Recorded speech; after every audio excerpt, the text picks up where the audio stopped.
Good morning everybody, wherever you are. Selamat pagi, anak-anak Indonesia. How are you today? Apa kabar hari ini? Pastinya sehat dan tetap semangat. Welcome to this learning video with me, Adi Pranata Singarimbun.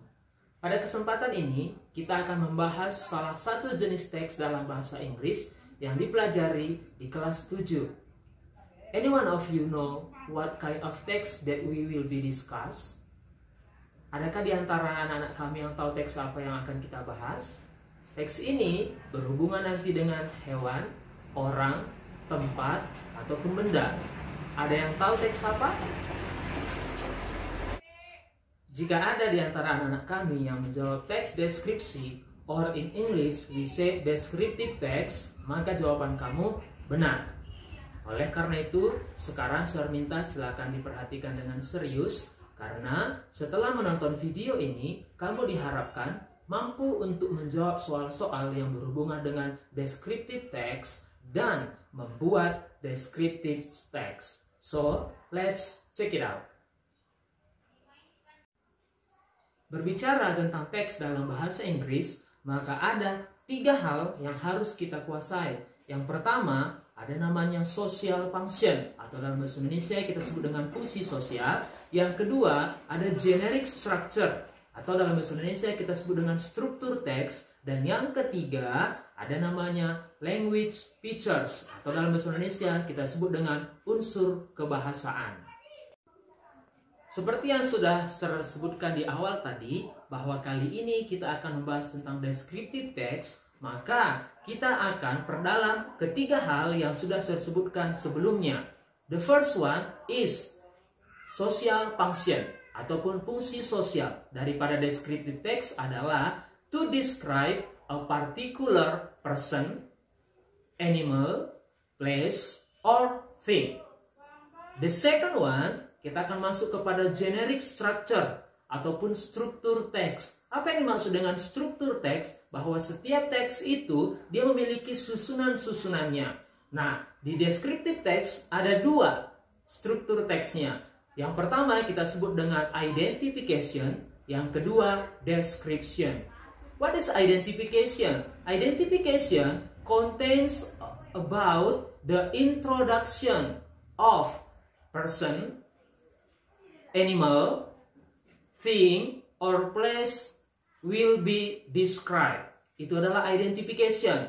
Nah, di sini yang harus kita garis bawahi adalah kata introduction. Apa itu introduction? Pengenalan. Pengenalan daripada apakah itu orang, apakah itu tadi benda, apakah itu tempat ataupun hewan yang mau kita deskripsikan. Itu adalah generic structure yang pertama. The second one, kita punya generic structure adalah description. What is description? Description contains about the description of person, animal, thing, or place. Nah, di sini kita akan deskripsikan apa-apa saja yang bisa kita deskripsikan. It can be part, characteristic, behavior, or etc.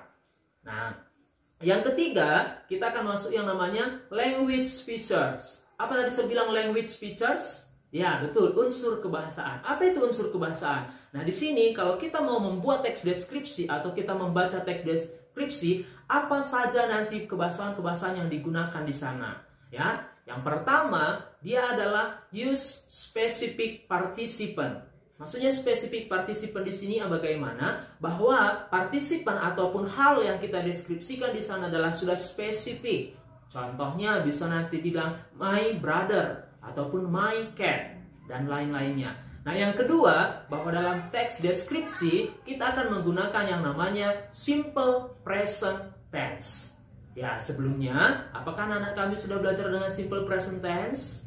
Oke, simple present tense itu ditandai dengan rumusnya adalah subject plus verb 1 plus object or complement. Nah, kata kuncinya di sana harus kamu ingat adalah menggunakan verb 1. Nah, language features yang ketiga, dalam teks deskripsi ini, dia menggunakan yang namanya adjective.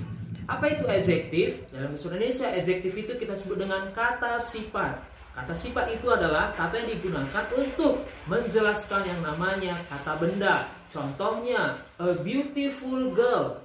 Yang mana di sana kata sifatnya? Ya, betul, beautiful. Nah, jadi beautiful, smart, kind, polite itu adalah jenis-jenis daripada kata sifat. Maka unsur kebahasaan yang terakhir adalah menggunakan to be, is, am, are. Ya, jadi ketiga hal ini tadi mulai dari social function, generic structure, dan language features daripada descriptive text, saya harapkan anak-anak kami sudah bisa memahaminya. Here, I will give you an example of descriptive text. Saya akan kasih lihat sama kamu contoh daripada descriptive text dan Sir akan bacakan teksnya. I will read the text, so please listen carefully. My brother. I have a brother. His name is Geoffrey. He is 10 years old. My brother is very smart. He is also a good football player. He usually play football in the afternoon. He is generous. He is funny too. I love him very much.